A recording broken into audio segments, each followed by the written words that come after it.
नमस्कार दोस्तों, स्वागत है आपका अपने इस YouTube चैनल पंख पाठशाला में। दोस्तों, सबसे पहले तो आप सभी लोगों को टीचर्स डे की ढेर सारी शुभकामनाएं।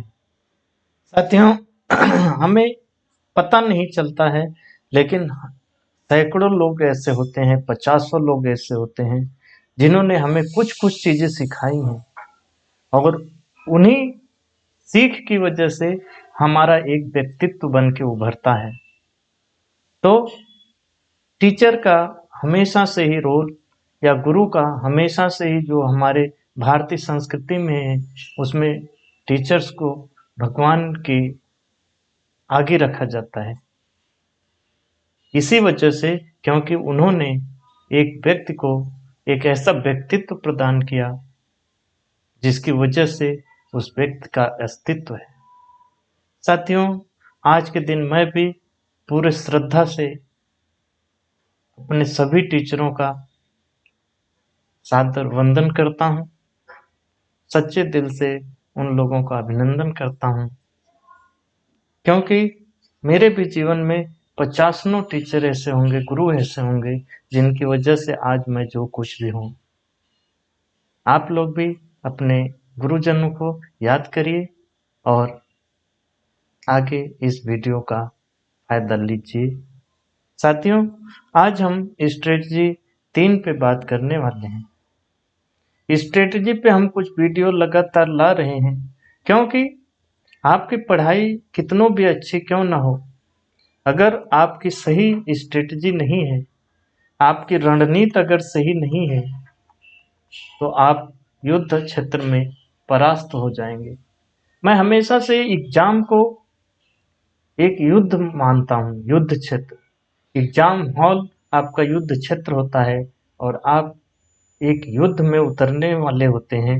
तो जैसे एक योद्धा की एक रणनीति, सही रणनीति उसे विजय कराती है, उसी प्रकार आपकी भी सही रणनीति होगी, तभी आप विजय को प्राप्त होंगे। आज कंपटीशन बहुत ज़्यादा बढ़ रहा है साथियों। अगर आप पूरे तैयारी, पूरे स्मार्टनेस, पूरे अच्छे तरीके से नहीं मैदान में उतरेंगे, तो आप हार जाएंगे। इसलिए मैं बीच बीच में स्ट्रेटजी की वीडियो भी ला रहा हूँ। लेकिन आज सबसे पहले यूपी ट्रिपल एससी पेट का एग्जाम जो कल और परसों होने वाला है, उनसे मैं क्षमा प्रार्थी हूँ, विनम्रता से क्षमा मांग रहा हूँ, क्योंकि ये वीडियो एक दिन और पहले आनी चाहिए थी, नहीं आ पाई। लेकिन जितना भी समय बचा है, जिसका साथ का होगा उसको तो ये फायदा मिलेगा ही। तो आप सभी लोग इसको देखें, और किसी का भी एग्जाम, कभी भी कोई भी एग्जाम हो, उसके लिए ये बहुत महत्वपूर्ण वीडियो है। और आज हम इसमें बात करने वाले हैं एग्जाम से एक दिन पहले की रणनीति पर।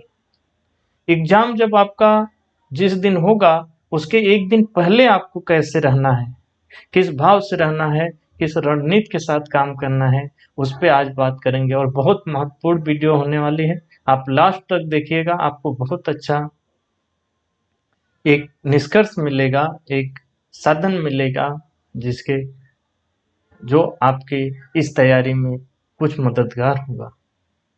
साथियों, रही बात मेरी, मैं हूँ इंद्रजीत, अभी रेलवे में स्टेशन मास्टर के पद पर कार्यरत हूँ। बाकी इस स्ट्रेटजी रणनीति की बात करने वाला, या एग्जाम से एक दिन पहले की क्या सही रणनीति हो, इस पे बात करने वाला मैं कौन होता हूँ। साथियों, सबसे पहले तो मैं एक टीचर हूँ, क्योंकि मैं बीए किया हूँ, एमए किया हूँ, बीएड किया हूँ, सीटेट क्वालिफाई हूँ। यानी एक टीचर के लिए जो क्वालिफिकेशन होनी चाहिए वो मेरे पास है। उसके बाद मैं लगभग 10 वर्षों तक कॉम्पिटिटिव एग्जाम की तैयारी किया हूँ। आपका हो सकता है 2 साल हुआ हो, 1 साल हुआ हो, 5 साल हुआ है। मैं 10 साल कॉम्पिटिटिव एग्जाम की तैयारी किया हूँ, और इन 10 सालों में ग्रुप डी से लेकर यूपीएससी प्री तक दसनों एग्जाम क्लियर कर चुका हूँ। तो मैं 10 वर्षों तक तैयारी किया हूँ, दसनों एग्जाम क्लियर कर चुका हूँ। उसके बाद मैं एक टीचर हूँ। जैसा कि मैं बता दिया, अभी रेलवे में स्टेशन मास्टर के पद पर कार्यरत भी हूँ, एक जिम्मेदार पद पर कार्य भी कर रहा हूँ। इसलिए साथियों, मैं समझता हूँ कि यह बात करने के लिए मैं सक्षम हूँ। इसलिए मैं आपको यह बात बता रहा हूँ कि एग्जाम से एक दिन पहले की आपको किस भाव में रहना है, किस तरह रहना है, क्या करना है, क्या नहीं करना है। अभी इस वीडियो की जरूरत क्यों पड़ी? देखिए, भारत में हर समय भारत में कहीं न कहीं कोई एग्जाम होते रहते हैं। तो अगर आपका कोई भी एग्जाम हो, जरूरी नहीं कॉम्पिटिटिव, कोई भी एग्जाम हो, लेकिन खास कर एक कॉम्पिटिटिव एग्जाम के लिए बनाया गया है वीडियो, उसमें एग्जाम से एक दिन पहले आपका कैसी मानसिक दशा होनी चाहिए, ये हर स्टूडेंट को मददगार होगी।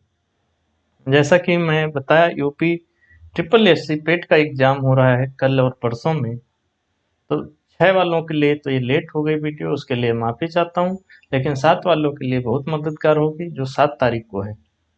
रेलवे ग्रुप डी का एग्जाम भी होने वाला है, इसलिए जो रेलवे ग्रुप डी एग्जाम देने वाले हैं उनके लिए भी बहुत इंपॉर्टेंट वीडियो होने वाली है। अब बात करते हैं क्या करें क्या ना करें एग्जाम से एक दिन पहले। ये हमेशा दिमाग में रखिएगा, आज जो भी बातें होंगी एग्जाम से एक दिन पहले को लेकर होंगी। देखिए, सबसे पहले तो अपने सभी जरूरी कागजात इकट्ठा करिए। आज कल एग्जाम है, तो आपको सब अपने जरूरी डॉक्यूमेंट इकट्ठा करना है, जैसे एडमिट कार्ड डाउनलोड करवा लीजिए, आधार कार्ड का फोटो कॉपी करवा लीजिए और ओरिजिनल भी रख लीजिए, और 2-3 फोटो जरूर रखिए। भले आपके एडमिट कार्ड में फोटो हो, सब जगह हो, लेकिन 2 फोटो रखना है। कब क्या जरूरत पड़ जाए इसका कोई भरोसा नहीं होता, इसलिए ये सारे डॉक्यूमेंट सुबह ही जैसे ही आप फ्रेश होकर खड़े हों, पहले डॉक्यूमेंट अपना सहेजिए। उसके बाद अन्य सभी चीजें भी सहेज लीजिए, जैसे घड़ी अगर अलाउ हो, अलाउ में भी घड़ी जो वो डिजिटल घड़ी होती हैं वो सब कहीं अलाउ नहीं होती, लेकिन अगर सिंपल घड़ी है आपके पास तो रख लीजिए। पेन पेंसिल रबड़ रख लीजिए, पानी की बोतल एक छोटी रख लीजिए पारदर्शी, ठीक ना। तो ये सब चीजें आप एक जगह रख लीजिए ताकि आप उठाएं और चल दें। यहाँ से आपका माइंड एकदम फ्री हो जाना चाहिए कि मेरा कोई डॉक्यूमेंट छूट नहीं तो रहा है, तो सुबह ही आपको ये काम कर लेना है। उसके बाद आज बहुत मन करेगा पढ़ने का, परंतु अपने आप को अगर लगे कि कुछ टॉपिक बहुत इम्पोर्टेंट है तो उसका रिवीजन कर सकते हैं, परंतु दोपहर तक ही।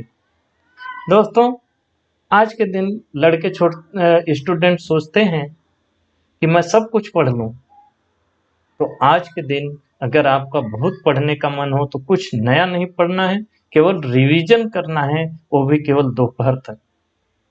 12 बजे तक आप कुछ इम्पोर्टेंट टॉपिक को रिवीजन कर सकते हैं, जो लगता है सच में ये बहुत इम्पोर्टेंट है, उसका वो भी रिवीजन करना है, कुछ नया नहीं पढ़ना है, रिवीजन करना है, वो भी दोपहर तक। दोपहर के बाद एकदम रिलैक्स हो जाना है, अब कुछ नहीं पढ़ना है, चाहे भगवान आके कर दे ये टॉपिक पढ़ लो, लेकिन आपको कुछ नहीं पढ़ना है। दोपहर तक आपने जो कुछ भी रिवीजन करना है कर लिया, अब कॉपी किताब को दूर रख दीजिए, कॉपी किताब बंद कर दीजिए, अपने आप को पूरा रिलैक्स महसूस करिए। ये हो गया, जितना पढ़ना था पढ़ लिया, अब जो आएगा यहीं से आएगा, जो पढ़ा हूं वहीं से आएगा, ठीक। फिर ज्यादा घबराना नहीं है, अब अपने दिल और दिमाग को समझा दो जो पढ़ा है वो बहुत है, होगा तभी तब भी सही, ना होगा तब भी सही, फिर से देखा जाएगा या कुछ और किया जाएगा, करने के लिए इस दुनिया में बहुत कुछ है।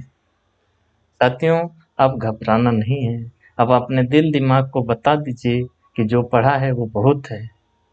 अब होगा इस एग्जाम में क्लियर, हमारा एग्जाम होगा या नहीं कोई बात नहीं, ना होगा तब भी सही, होगा तब भी सही, नहीं होगा तो फिर से ट्राई करेंगे, नहीं तो और कुछ किया जाएगा, करने के लिए इस दुनिया में बहुत कुछ है। अब अपने दिमाग को एकदम ये बात करके रिलैक्स कर देना है। परीक्षा सेंटर अगर पास में हो तो डेली रूटीन को फॉलो करो, बस ध्यान रखना चाहिए कि आज रात में नींद अच्छी आए, इसके लिए कुछ करना होगा। जैसे साथियों, अगर परीक्षा का सेंटर आपके पास में है, घर के पास है, तो आप जो पिछले 1 हफ्ते से डेली रूटीन फॉलो कर रहे हैं वही करते हुए मस्ती से अपने एग्जाम हॉल पे पहुंचिएगा। बस ये याद रखना है आज के दिन कि आपको नींद अच्छी आए। इसके लिए शाम को थोड़ा हल्का खाना डिनर करिएगा, थोड़ा जल्दी डिनर करना है, थोड़ा टहलना है ताकि मांसपेशियां थोड़ा थक जाएं और आपको सही नींद आए। ठीक ना?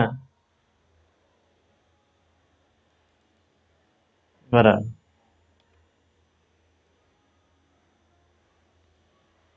दोस्तों, ध्यान रहे आज कम से कम 7 घंटे की नींद होनी चाहिए। रोज भले पढ़ने के लिए आप 6 घंटे सो रहे होंगे, 5 घंटे सो रहे हैं, आज अपने मूड को इतना रिलैक्स कर दीजिए कि आप 7 घंटे की नींद जरूर लीजिएगा। अगर 8 घंटे की हो जाए तो और बेहतर है। उसी हिसाब से सो जाना है। जैसे टाइम देख लीजिए आपको कितने बजे उठना है, उस हिसाब से 7 घंटे लेकर या 8 घंटे लेकर सो जाइएगा। थोड़ा सा हल्का डिनर करके थोड़ा टहल के सो जाइए ताकि आपको अच्छी नींद आए। आप जित आप जितना अपने आप को रिलैक्स रखेंगे उतनी अच्छी नींद आएगी। आप अपने दिमाग, सारा खेल दिमाग का होता है साथियों। अपने दिमाग को जितना अच्छे समझा देंगे, बस हो गया, पढ़ लिया, बहुत पढ़ लिया, उतना ही आप रिलैक्स होंगे और जितना रिलैक्स होंगे उतनी अच्छी नींद आएगी। याद रहे, आज अच्छी नींद बहुत ज़रूरी है। आप सुबह में अगर, मेरा यकीन मानिए, मैं तो बहुत एग्ज़ाम दिया हूँ, बहुत एग्ज़ाम क्वालिफ़ाई किया हूँ। अगर आपका दिमाग, आप प्रॉपर नींद ले लिए ना उस दिन एग्ज़ाम, आपने आधी जंग जीत ली। क्योंकि एग्जाम में अगर आपका दिमाग नींद लिया हुआ दिमाग है तो वो प्रॉपर वर्क करेगा, सबकॉन्शियस माइंड पूरा एक्टिव होगा और आप कहीं भी कोई चीज कहीं पढ़े होंगे और वो एग्जाम हॉल में अगर दिख गया, आपका दिमाग जो सबकॉन्शियस माइंड से मटेरियल निकल कर सामने आएगा और आप जो गलत होने वाला है उसको भी सही करके आएंगे। पूरा खेल आपके मस्तिष्क का है और मस्तिष्क तभी काम करेगा जब आपको अच्छी नींद आ जाए। साथियों, अगर सेंटर दूर है तो आपको ज़्यादा सावधानी बरतनी होगी। सेंटर दूर है तो आपको ज़्यादा सावधान रहना है और बहुत ध्यान से इन बातों को देखिएगा। हो सकता है आप जल्दी उठकर जाना चाहते हो, तो बस इस बात का ध्यान रखना है कि सुबह 4 बजे से पहले नहीं उठना पड़े। जैसे आपने अंदाजा लगा लिया कि अगर मैं 4 बजे उठूं तो एग्जाम सेंटर पे पहुंच जाऊंगा टाइम से। लेकिन अगर इस हिसाब से आपको 4 बजे के पहले उठना पड़ जा रहा है, 3 बजे, 2 बजे, तो ऐसी गलती नहीं करना है। तब एग्जाम सेंटर पर आपको पहले से पहुंचना चाहिए। हाँ, 4 बजे तक की छूट होती है। 4 बजे उठकर भी अगर एग्जाम सेंटर पे आप टाइम से पहुंच जाते हैं, तब अपने घर से जाने का प्लान बनाइए। और वो भी 1 हफ्ते तक 4 बजे उठना है। एग्जाम से पहले 1 हफ्ते तक अगर आपको 4 बजे उस दिन एग्जाम के दिन उठना है तो उस वैसी ही रूटीन 1 हफ्ते से फॉलो करनी है। अगर 4 बजे से पहले उठना पड़े तो मेरी सलाह है कि आपको आज ही अपने एग्जाम सेंटर पर पहुंच जाना है। एक दिन पहले ही एग्जाम सेंटर पर पहुंच जाइए। ऐसे में ही सगे संबंधियों या दोस्तों की मदद लेना होता है। यानी सेंटर के पास में कोई जानने वाला हो तो वहां रुक जा। मान लीजिए आपके सेंटर के पास कोई मित्र है, कोई सगे संबंधी रहते हैं जहां पर आप आसानी से रुक सकते हैं, शाम का खाना खा के शांति से सो सकते हैं, तो यहाँ पर मदद लीजिए, पता करिए और वहां एक दिन पहले ही पहुंच जाइए। मगर ध्यान रहे वहां आप शांति से सो सकें, नहीं तो आपको होटल में ही रुकना चाहिए। मान लीजिए कोई आपका संबंधी है लेकिन वहां इतने कच्चे बच्चे बच्चे इतने हैं, इतना शोर शराबा होता है, अच्छी जगह पे नहीं है तो आप सो ही नहीं पाएंगे। तो ऐसी जगह मैं आपको सलाह दूंगा ना रुकें और आप किसी होटल में एक छोटा सा रूम लेकर वहां रुक जाए। अब एक समस्या आएगी जो ज़्यादातर स्टूडेंट के साथ होती है, होटल में रुकने का पैसा कहाँ से आएगा?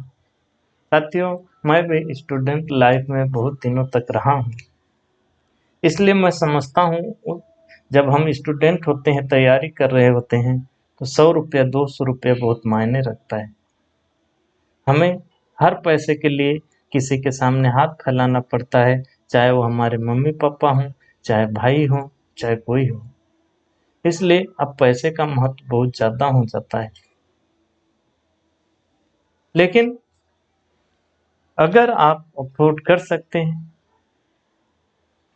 तो आपको होटल में रुकना है। भारत में कहीं भी आपको रुकना हो, अगर एसी वाला रूम नहीं चाहिए तो 1000 रुपये तक रूम मिल जाएगा।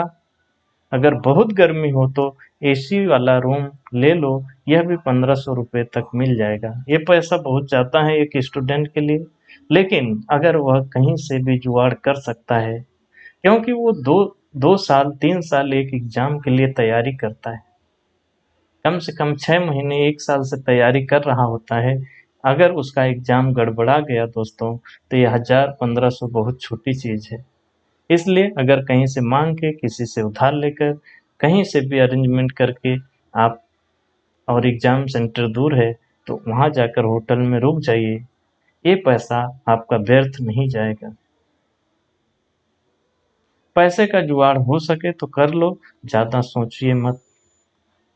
सोचना क्या, जिसके सामने परिस्थिति रहती है वही महसूस करेगा। लेकिन अगर पैसे का जुगाड़ कहीं से हो जाए तो उसको कर ही लीजिए, ठीक ना। अगर 2 स्टूडेंट हों तो रूम शेयर कर सकते हैं, इसमें पैसे आधा लगेगा, और होटल में डबल बेड होता है तो आसानी से सो भी सकते हैं। साथियों, अगर 2 लोग हो जाएं तो और ही बहुत ही महत्वपूर्ण हो जाता है, क्योंकि कहीं भी होटल लेंगे तो मास्टर बेडरूम होता है, मतलब डबल बेडरूम होता है, तो वहां पर 2 लड़के आराम से अच्छे से शांति से सो सकते हैं, तो पैसा आपका आधा आधा हो जाएगा। अगर आप अफोर्ड कर सको तो अच्छा रूम लो और अकेले ही रहो। कुछ बच्चों के पास भगवान ने कृपा की है, उन वो अमीर घर से होते हैं, तो उनके लिए तो उनको अच्छा रूम लेना चाहिए और अकेले ही सोना चाहिए, ताकि कोई डिस्टरबेंस नहीं हो। होटल में रुकने का बहुत फायदा होता है। क्या, अगर एग्जाम सेंटर के पास रहते हैं, आप एग्जाम सेंटर के पास रहते हैं, जैसे होटल में रुकना है तो एग्जाम सेंटर के जो सबसे पास होगा होटल, वहां पे रुकेंगे। तो आप इस माइंड सेट, आपका आधा ही माइंड, आपका आधा काम हो जाता है। आपका माइंड सेट जो होता है ना, वो पूरा रिलैक्स हो जाता है। अरे यार, एग्जाम के पास में रुका हूँ, उठूंगा चल दूंगा। समझ रहे हैं, नींद अच्छी आएगी, आपको टेंशन नहीं होगा। आप एग्जाम सेंटर जाके देख चुके होंगे। हाँ, एक बात याद रखिएगा, सभी को अपना एग्जाम सेंटर देखना है,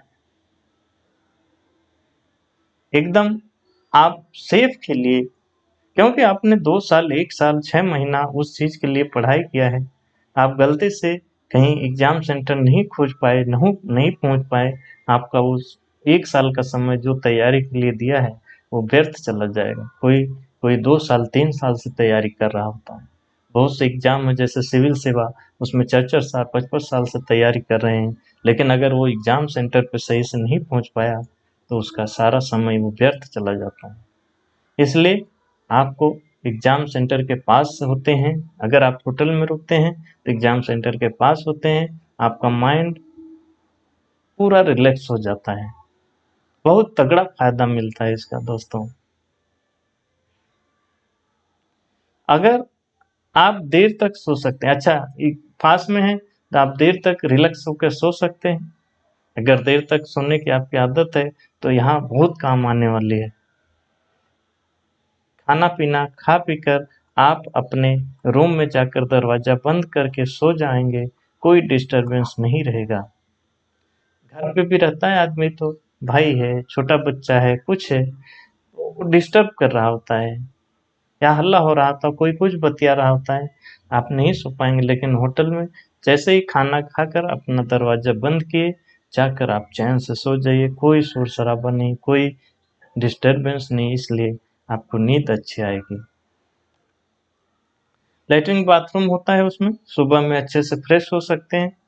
बहुत से बच्चे पैसे के अभाव में या कुछ माइंड सेट ऐसा होता है कि नहीं, ये पैसा मुझे खर्च नहीं करना है, इसके लिए कहीं स्टेशन पर, कहीं बस स्टैंड पर रुकते हैं। उनकी पूरी तैयारी खराब हो जाती है दोस्तों, क्योंकि न वहाँ पे सही से सो पाते हैं, न उनको सही से फ्रेश होने का मौका मिलता है, न कोई बच्चा नहा भी नहीं पाता है। नहाएगा नहीं तो दिमाग कैसे फ्रेश रहेगा, कैसे उस समय एग्जाम हॉल में परफॉर्मेंस अच्छा कर पाएगा। कुछ के पास बहुत मजबूरी होती है, उसकी बात मैं नहीं कर रहा हूँ। मैं पूरा प्रयास करूंगा अपनी जिंदगी में ऐसे बच्चे जो कम से कम एक रात, एग्जाम की रात को होटल में नहीं रुक पाते, उनके लिए मैं कुछ मदद का कार्यक्रम चला सकूं। लेकिन इसके लिए आप लोगों का सपोर्ट किसी की जिंदगी में बदलाव ला सकता है। आप लोग सपोर्ट करते रहिए, हम पूरी पारदर्शिता के साथ बताएंगे कि देखिए ये पैसा यहाँ पर खर्च हो रहा है। ठीक, इसलिए अब इसलिए जहां तक हो सके पैसे का जुगाड़ कर लीजिए और एग्जाम सेंटर के पास होटल लेकर ही रुकिए। साथियों, इसका फायदा मैं महसूस किया हूँ। खैर, मैं शुरू से ही पढ़ाई के साथ कुछ न कुछ काम करता था, इसलिए मुझे पैसे की उतना दिक्कत नहीं होती थी। लेकिन बहुत से लोग कोई काम नहीं करते हैं, उनका मेन मकसद है केवल पढ़ाई, इसलिए उनको दिक्कत होती है। लेकिन आप किसी न किसी से लेकर, आपने बहुत मेहनत किया है उस एग्जाम के लिए साथियों, उसको ऐसे व्यर्थ नहीं जाने दे सकते 1000 रुपए की वजह से, 700 रुपए की वजह से। ठीक ना। किसी परिचित के पास रुकते हैं तो ध्यान रखना है, नींद में कोई दखल नहीं होना चाहिए, इसका ध्यान रखिए। अगर घर से ही जाना है तो समय से सोएं, समय से उठें, लेकिन वही समय एक हफ्ते पहले तक फॉलो करें। मान लीजिए घर से जाने का सोच रहे हैं, 4 बजे आपको उठना पड़ेगा, तो एक हफ्ते से 4 बजे तक उठिए, 7 घंटे की नींद लीजिए और इस तरह सोइए कि अगर 4 बजे उठना है तो मेरे 7 घंटे की नींद हो जाए। ठीक ना। परिस्थितियां कुछ भी हों, अपने आप को रिलैक्स रखना है, खुश रखना है और चिंता नहीं करना है, नींद अच्छी मिले इस बात का ध्यान रखना है बस। परिस्थितियां कुछ भी हो जाए, आप हो सकता है नहीं अफोर्ड कर पाए होटल, आप कहीं भी वेटिंग रूम में भी, स्टेशन पे ही, बस स्टैंड पे ही सो जाएं, लेकिन रिलैक्स रखें अपने आप को, सोचें कि भरसक नींद आ जाए। ठीक ना। निष्कर्ष क्या निकला, कागजात और जरूरी सामान इकट्ठा करें। बराबर, कोई भी जो आपको एग्जाम हॉल में जितने कागज लगने वाले हैं, जो सामान लगने वाला है, उसको सुबह इकट्ठा कर लीजिए। दोपहर के बाद कोई पढ़ाई नहीं करना है, दोपहर तक आप चाहें तो रिवीजन कर सकते हैं। अपने आप को एकदम रिलैक्स रखें, दोपहर के बाद एकदम रिलैक्स कर दीजिए, जो होगा देखा जाएगा, बस बहुत हो गया, बस पढ़ लिया। प्रयास करना है एग्जाम सेंटर के पास होटल में रुकें, क्योंकि वहाँ पर आप आसानी से सो सकते हैं, सुबह फ्रेश होकर बढ़िया से नहा धोकर जाएंगे, दिमाग ऐसे ही काम करने लगेगा। घर से जाना है तो वही रूटीन हफ्ते भर से फॉलो करें, घर से जब निकलना है तो वही रूटीन हफ्ते भर से आप फॉलो करिए।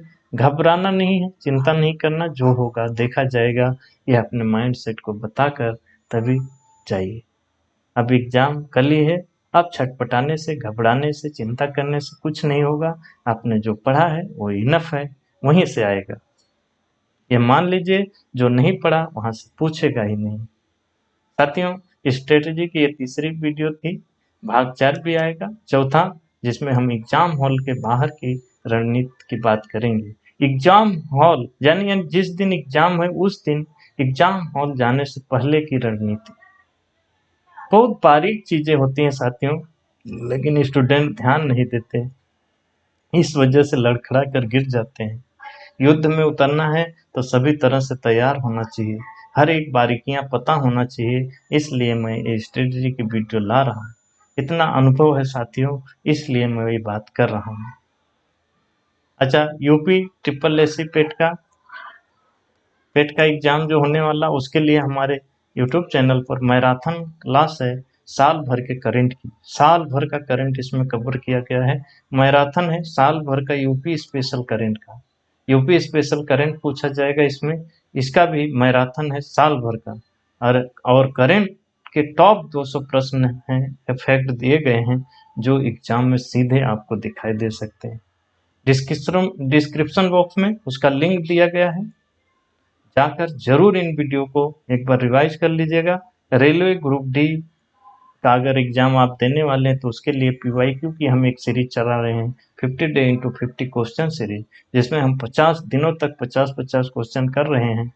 अगर आप नहीं जुड़े हैं तो डिस्क्रिप्शन बॉक्स में इस सीरीज का लिंक दिया गया है, और उसके आधार पर जो महत्वपूर्ण टॉपिक निकल कर आते हैं उस पर हम रिकैप सीरीज चला रहे हैं, जिसमें उन्हीं महत्वपूर्ण टॉपिकों को कवर किया जा रहा है जो एग्जाम के लिए बहुत जरूरी है।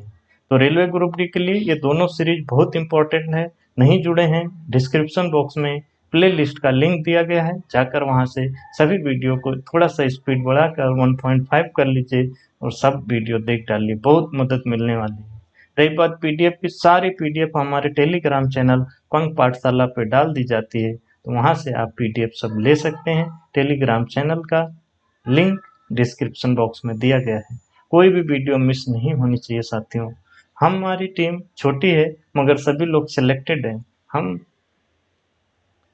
प्रयास कर रहे हैं कि और लोगों का सिलेक्शन हो सके, उनका सही मार्गदर्शन हो सके। हमारे सभी वीडियो आपको देखना चाहिए, क्योंकि हम कोई बकवास वीडियो नहीं बनाते हैं साथियों। जो आपके लिए सबसे महत्वपूर्ण है उसी पे काम करते हैं।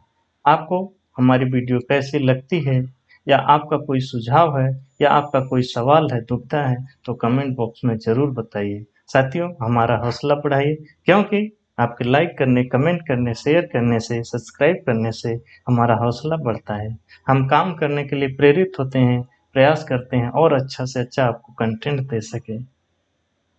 साथियों, आप लोगों ने इस वीडियो को देखा, लाइक किया, कमेंट किया, शेयर किया, इसके लिए तहे दिल से धन्यवाद।